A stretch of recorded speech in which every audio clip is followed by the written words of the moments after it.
வணக்கம் ஐயா ராமதாஸ் அவர்களே. எங்க தலைவரை சந்திக்கிறதுல ஏதோ அவமானமா அப்படின்னு பேசிருக்கீங்களே.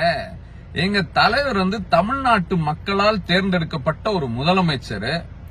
உங்களை விட அதிக வருஷம் ஒட்டுமொத்த தமிழக மக்களுக்காக உழைச்சிட்டு இருக்கிறவரு. உங்களை விட அதிக ஆண்டுகள் பொது வாழ்க்கையில் இருந்தவர். இந்திரா காந்தி அம்மையாரா இருந்தாலும் சரி, நரேந்திர மோடியா இருந்தாலும் சரி, அவங்களை எதிர்க்கக்கூடிய துணிச்சல் உள்ளவர். உங்களை மாதிரி சரண்டர் ஆகிற பர்சனாலிட்டி கிடையாது.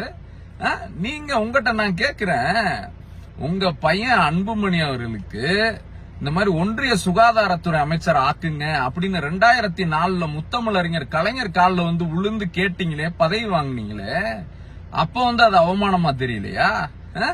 அப்படி பதவி வாங்கி அந்த பதவியை துஷ்பிரயோகம் பண்ணி மத்திய பிரதேசல இண்டோர்ல ஒரு ஊர்ல மருத்துவ கல்லூரி அனுமதி கொடுக்கறதுக்கு ஒரு வடநாட்டுக்காரங்க கூட சேர்ந்து ஊழல் பண்ணாருன்னு சொல்லி